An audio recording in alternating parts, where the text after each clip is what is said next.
Salam, salam sejahtera untuk kita semua, Bapak Ibu Saudara, saudariku yang saya kasih dalam Tuhan kita Yesus Kristus. Selamat berjumpa kembali bersama saya di channel Kabar Gembira. Bagaimana kabar Bapak Ibu Saudara, saudariku yang saya kasih dalam Tuhan kita Yesus Kristus? Doa saya semoga Bapak Ibu Saudara terus dalam keadaan sehat selalu, dalam perlindungan Tuhan, dan diberkati Tuhan dengan berlimpah-limpah. Dan jangan lupa untuk mendukung kami dalam pelayanan lewat channel ini dengan like, komen, subscribe, serta share sebanyak-banyaknya kepada teman-teman Bapak Ibu Saudara agar melalui firman Tuhan dan kesaksian lewat channel ini mereka juga dapat diberkati dan nama Tuhan terus dipermuliakan di muka bumi ini. Dan pada hari ini kita akan menyaksikan bersama tentang Murtadin asal Sumbawa, tepatnya di NTB, ya cukup menggambarkan Bapak Ibu Saudara yang saya kasih dalam Tuhan kita Yesus Kristus, bagaimana dia adalah seorang Murtadin yang keluarganya haji dan lain-lain, dan dia adalah orang yang taat menjalankan ajaran agamanya Bapak Ibu Saudaraku pada waktu itu, dan dia rajin sholat, rajin pengajian, rajin terus melakukan apa yang menjadi bagian dalam ajaran agamanya, dan bahkan dia adalah juara MTQ, dialah sang juara. Tapi apalah daya kalau Tuhan yang memilih dia sehingga dia menjadi Kristen, percaya Yesus sebagai Tuhan dan Juru Selamat Bapak Ibu Saudaraku, sehingga sampai saat ini dia dipakai untuk menjadi alatnya Tuhan secara luar biasa untuk bersaksi dan banyak orang yang diberkati. Dan jangan lama-lama, mari kita menyaksikan video ini dengan menyambut penuh ucapan syukur. Mari kita menyaksikan. Salam. Salam semuanya para pendengar di seluruh Indonesia, baik yang di luar negeri juga. Salam dari saya dari Hong Kong. Perkenalkan, nama saya Ari. Saya dari Nusa Tenggara Barat, Sumbawa. Latar belakang saya dari Islam, kakek saya juga ulama. Bagaimana saya dididik di dalam Islam itu begitu sangat ketat mengenai segala macam hukum-hukum Islam. Saya belajar ngaji, belajar menghafal Al-Quran, terus mengikuti kejuaraan-kejuaraan MTQ, dan itu saya memang juara MTQ. Selama saya di Islam itu, saya banyak mengalami di dalam keluarga saya, keluarga kami sering disalahartikan oleh orang lain. Saya tidak tahu bagaimana bisa seperti itu, tapi kondisi keluarga kami saat itu memang benar-benar sedang miskin sekali, sehingga kami hidup begitu tidak mampu, dan keluarga saya menganjurkan kepada anak-anaknya supaya dia memiliki rasa hormat terhadap orang tua.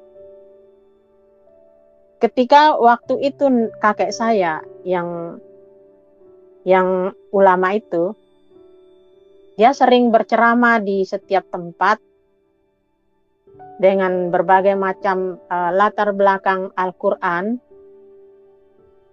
Saya masih kecil itu mendengarnya dan juga ikut menghafalkannya semua surat-surat yang telah disampaikan kepada orang-orang. Dan saya sendiri juga di masjid saya ceramah. Saya juga punya murid ngaji. Dan waktu itu saya merasa sudah melakukan kebaktian, berbakti kepada orang tua saya, dan melakukan agama saya dengan sempurna, seperti tidak ada celah. Pada suatu ketika saya harus keluar dari wilayah saya, dari kota saya harus merantau karena keluarga saya bapak saya memiliki banyak tanggungan utang di orang, dan saya terpaksa pergi. Ketika saya pergi dari desa ke luar negeri, saya berjuang untuk kehidupan keluarga saya. Satu-satunya yang ada dalam impian saya adalah saya berbakti kepada orang tua saya, dan impian saya itu sederhana. Saya ingin memberangkatkan kedua orang tua saya naik haji. Bapak saya berangkat naik haji pada tahun 2005. Karena ibu saya tidak bisa berangkat, bapak saya sendiri yang berangkat. Saya merasa menjadi anak yang soleh, karena impian setiap anak di Islam itu bisa memberi yang terbaik buat orang tuanya, terutama untuk memberangkatkan dia naik haji. Dan itu adalah sebuah impian setiap anak di Islam. Saya melakukan kewajiban saya sebagai anak dengan sangat disiplin, karena saya ingin masuk surga. Saya melakukan apa yang orang tua saya ajarkan, supaya tujuan saya adalah surga.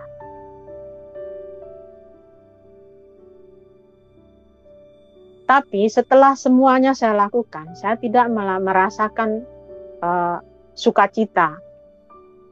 Saya tetap mengalami kehampaan. Di dalam kehampaan saya itu, saya bertanya pada diri saya sendiri.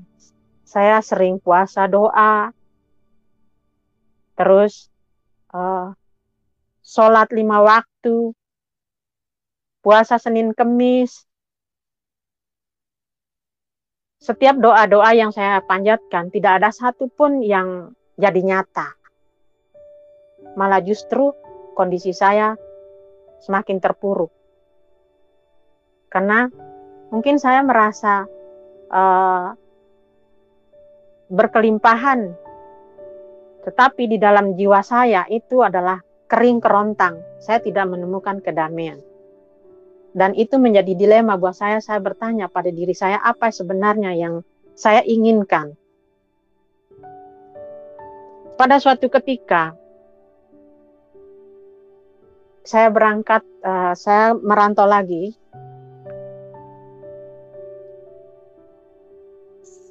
Saya datang ke Hong Kong pada tahun 2003. Banyak sekali kejadian-kejadian yang saya alami di Hong Kong ini yang sangat tidak baik.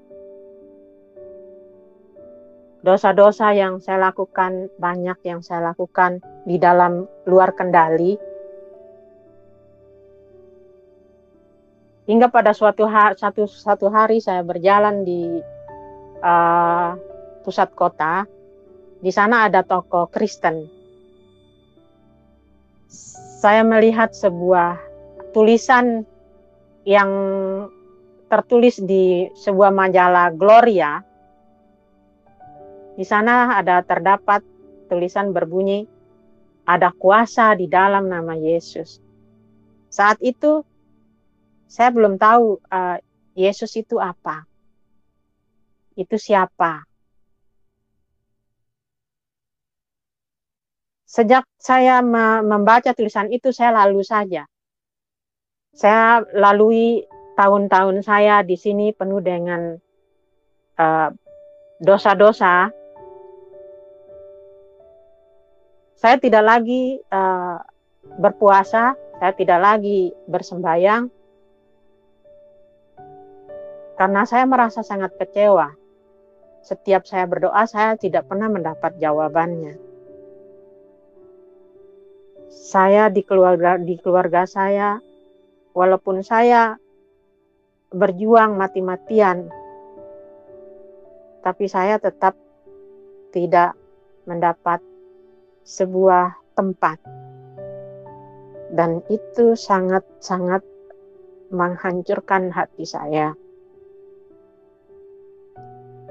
Saya dalam kondisi yang sangat tertekan. Ditambah lagi majikan saya di sini di Hong Kong tidak baik. Hidup saya berada di dalam kuburan, saya dalam kegelapan. Pada suatu hari di tahun 2008, saya mendengar lagu-lagu pujian di dekat rumah majikan saya. Saya sangat tersentuh, tapi saya tidak tahu apa yang saya rasakan saat itu. Sebenarnya seandainya kalau saya saat itu tahu itu sinyal dari Tuhan, bahwa memang hati saya sangat tersentuh. Karena saat itu saya masih di Islam, otak saya masih disumbat. Pikiran saya masih dipenuhi dengan kepahitan-kepahitan. Saya tetap berjalan di dalam kegelapan. Hingga pada suatu hari saya menunggu pisah di tempat kos. Di sana banyak sekali orang yang menunggu pisah. Di sana ada kejadian yang tidak baik. WC-nya itu mampet. Dan kejadiannya itu tepat pada hari raya Cina, Imlek. Hari raya Cina itu tidak ada tukang, tidak ada siapa-siapa yang bisa datang di saat kita membutuhkan bantuan, karena itu libur total. Jadi waktu itu ada kejadian, ada anak yang membuang botol Spalding ke dalam lubang WC, sehingga WC-nya mampet. Jadi 2 hari dia tidak bisa airnya tidak bisa masuk. Karena kondisi Hong Kong saat itu sedang Imlek. Jadi Pak Posnya itu putus asa. Saat itu saya menawarkan diri saya. Saat saya menawarkan diri saya itu, saya bilang saya coba benarin itu WC-nya Pak. Meskipun di dalam WC itu penuh dengan kotoran, karena saat dipam airnya meluap ke atas. Semua airnya itu tersumbat. Saya menawarkan diri saat itu. Saya kepikiran. Saya tahu kondisi saya tidak mungkin bisa melakukan itu, karena dia sudah pernah melakukan itu. Tapi saya mau mencoba dengan cara satu, yaitu saya mau panggil Yesus.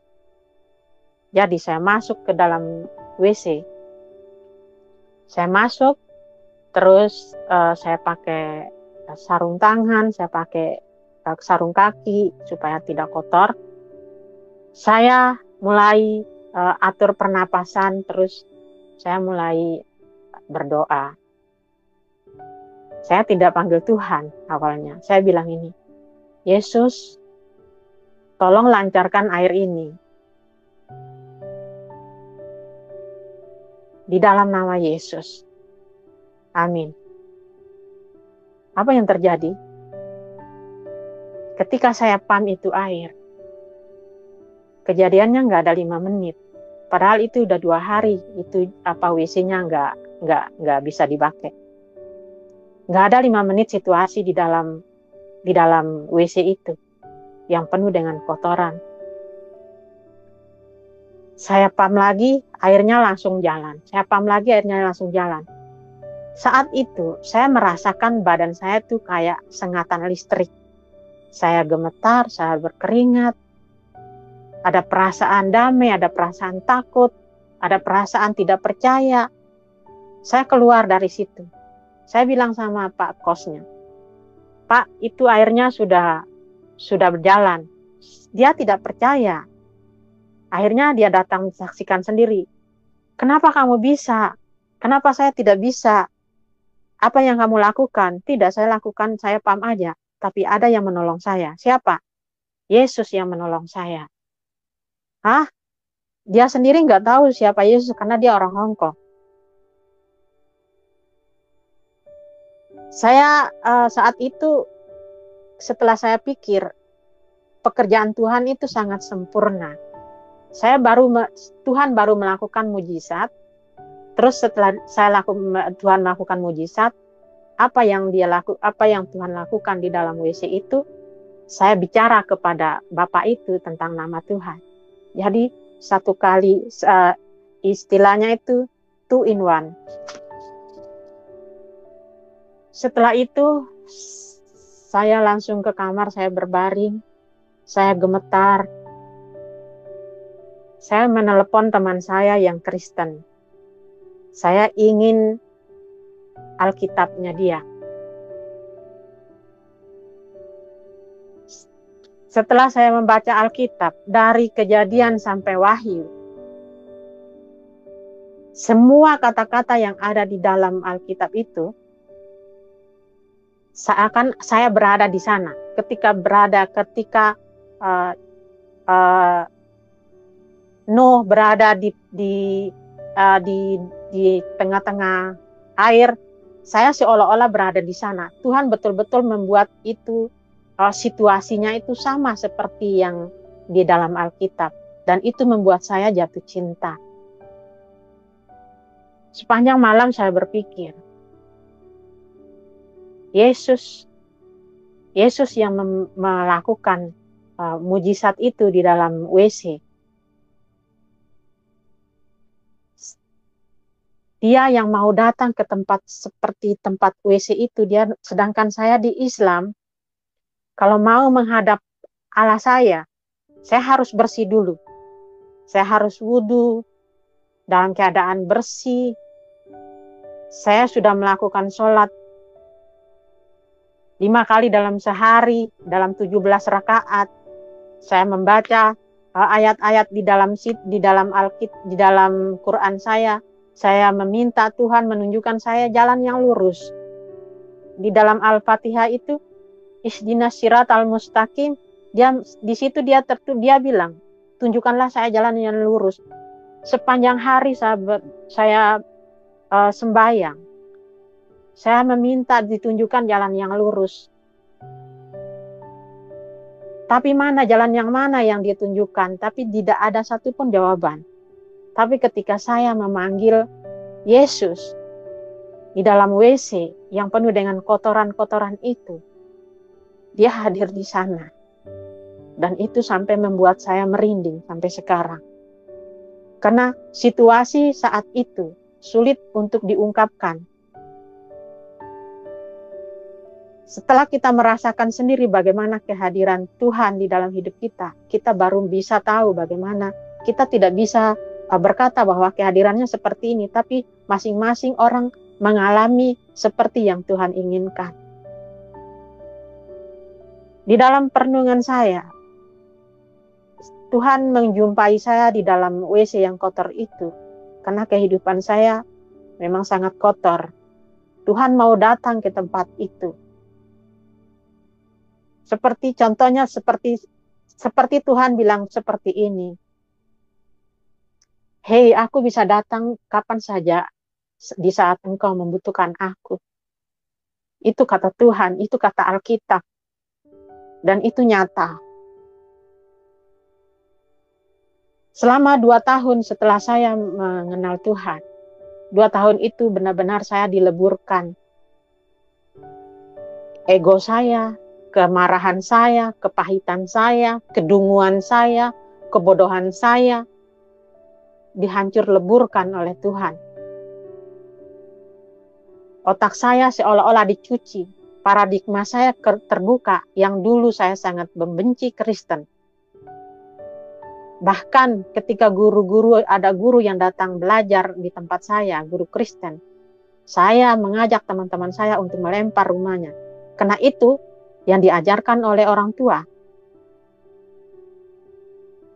Kita diajarkan untuk tidak sama sekali berkata ya terhadap dengan orang Kristen.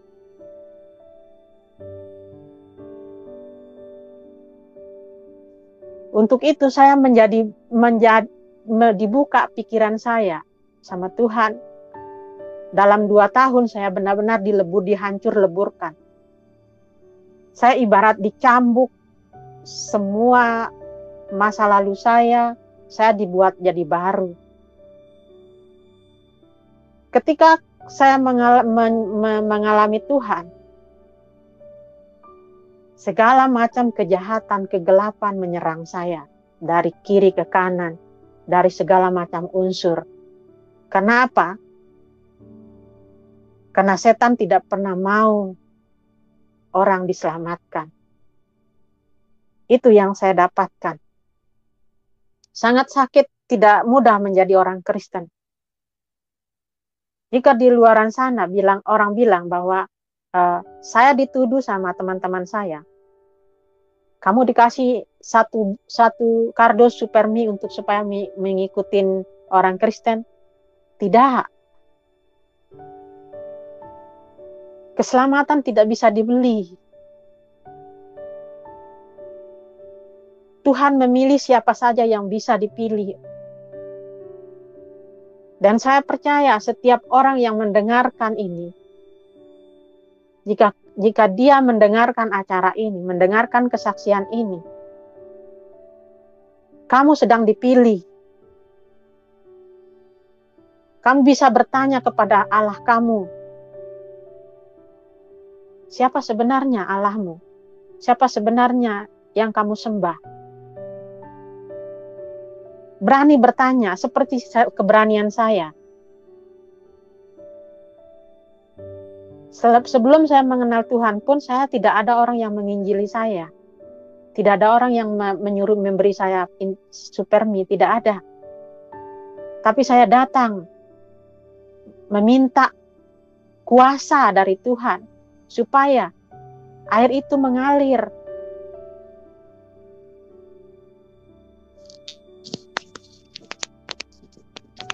Memikul salib memang sangat berat. Karena saya harus menyangkal diri saya. Keluarga saya harus mengeluarkan saya dari kehidupan, dari keluarga, dari tatanan keluarga saya dihilangkan. Kamu tidak akan mendapat tempat lagi di dalam keluarga.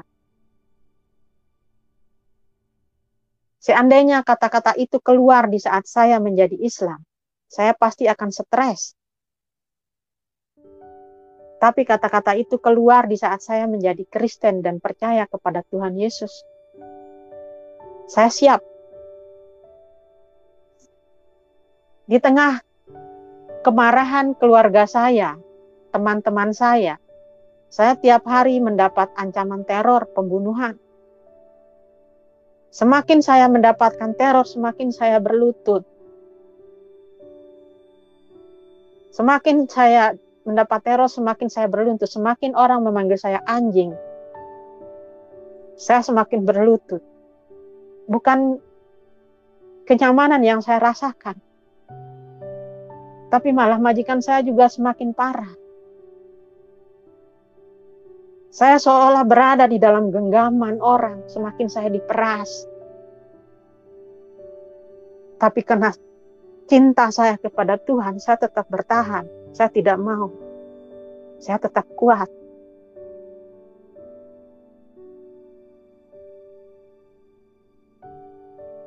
Saya memilih untuk pulang memberitahu keluarga saya siap mati saat itu.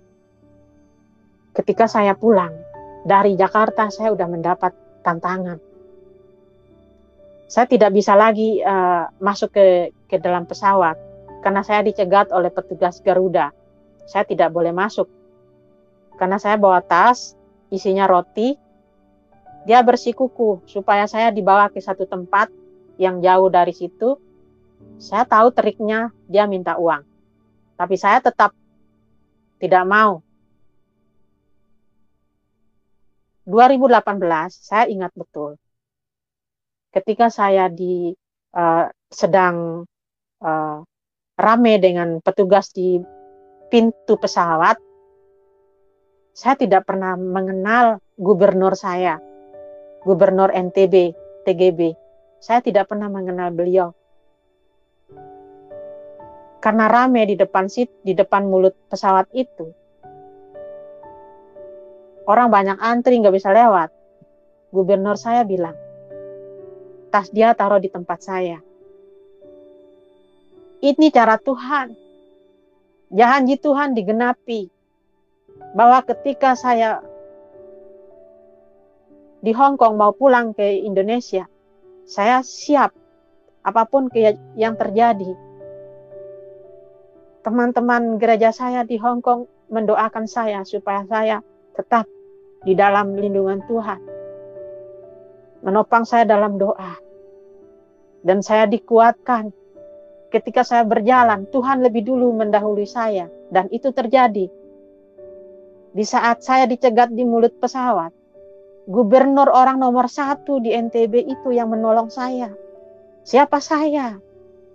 Saya hanya debu. Saya tahu bahwa gubernur saya itu setelah saya sampai di NTB,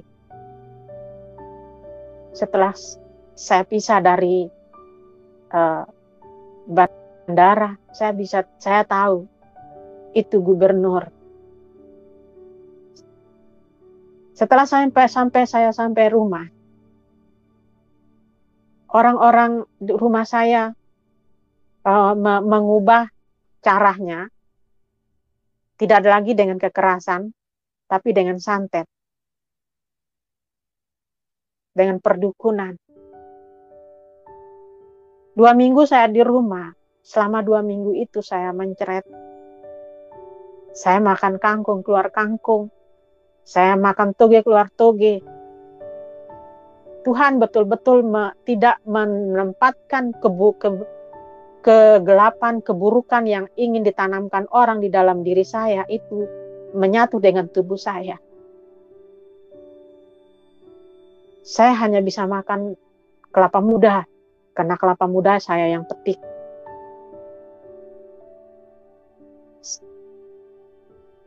Ketika orang-orang bersekongkol ingin melakukan kejahatan di desaku, saya tetap berlutut, saya masuk kamar. Tuhan, jadilah kehendak-Mu. Apa yang terjadi? Saya diberi karunia oleh Tuhan untuk menyembuhkan orang yang lumpuh. Dia lumpuh sampai selama 5 tahun. Ini pisah tangannya dari ininya pisah. Saya pegang ininya berpisah antara ininya dengan ini. Saya pegang ini pisah. Karena dia udah gak berfungsi tangannya. Saya mendoakan dia.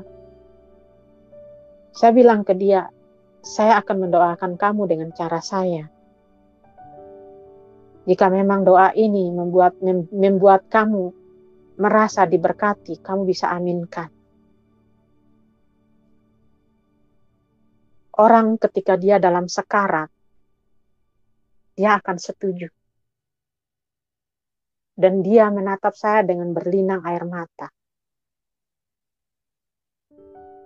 Dia sampai bisa jalan. Besok paginya, saya melihat dia berjalan di lapangan. Saya tidak berbicara kepada siapapun. Tapi Tuhan berbicara kepada saya. Itu adalah buah. Saat itu saya belum paham. Saya berusaha untuk memendam semua kebahagiaan yang diberikan Tuhan kepada saya di dalam kesulitan. Di sisi lain, perdukunan tetap berjalan. Bahkan itu dukun sendiri datang berhadapan langsung dengan saya. Tapi dia tidak ilmunya tidak berfungsi. Saya tetap seperti biasa, tapi Tuhan mengelilingi saya percaya itu. Karena apa? Setiap malam saya melihat kilat-kilat di sekitar rumah saya. Bahkan atap saya seakan roboh, tumpah pasir banyak sekali. Padahal itu tidak ada pasir, tapi itu bunyi yang gelundung-gelundung di atap saya itu peperangan. Sampai ibu saya bilang saya seperti ini, ketika semua suara-suara itu berbunyi, Masya Allah. Aku bilang sama ibu saya, tenang Bu, itu setan-setan pada bergelimpangan. Tuhan sedang berperang. Sampai detik saya kembali ke Hong Kong di dalam perjalanan menuju pelabuhan, saya masih tetap diserang. Bahkan sampai saya naik pesawat, saya masih tetap diserang. Itulah cara Tuhan. Memikul salib memang tidak mudah, tapi itu adalah kekuatan dari Tuhan untuk bisa melewati semuanya.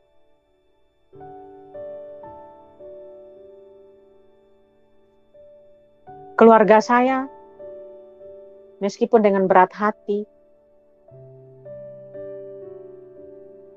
dia mengakui di dalam hatinya bahwa ada perubahan di dalam diri saya.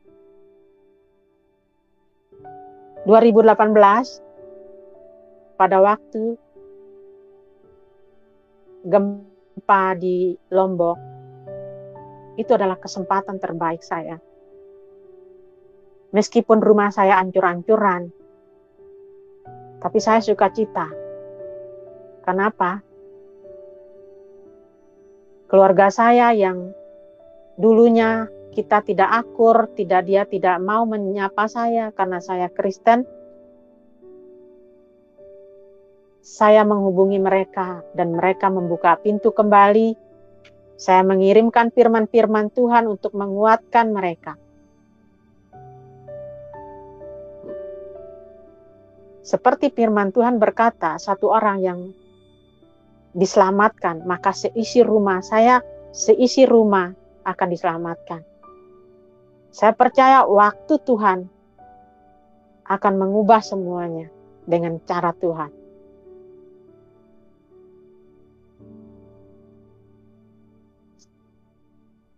Saya menerima Tuhan pada waktu tahun 2013.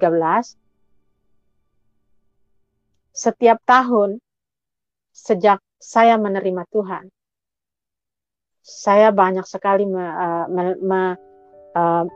menyaksikan mujizat Tuhan melalui saya. Kesembuhan. Bukan hanya orang Indonesia, tapi orang Hong Kong, orang India, orang Nepal.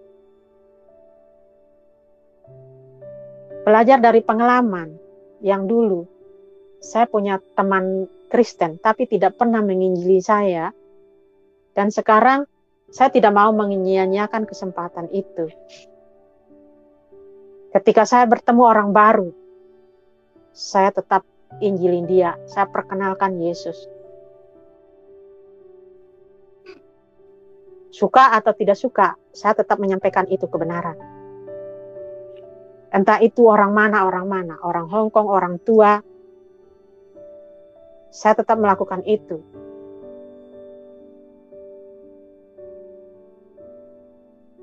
Mujizat yang Tuhan lakukan, saya kemarin menyembuhkan majikan saya yang sebelah badannya lumpuh.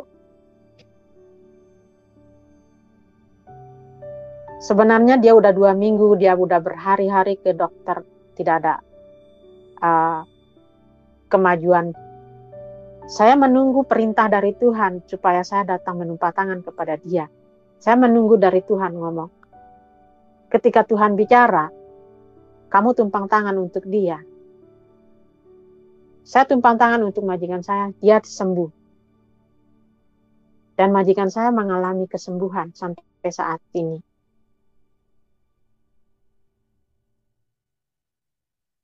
Mujizat-mujizat yang Tuhan lakukan selama ini membuat saya semakin jatuh cinta kepada Yesus. Karena apa yang tidak pernah saya rasakan di Islam, saya diubahkan menjadi pribadi yang dulu tidak tahu menjadi tahu.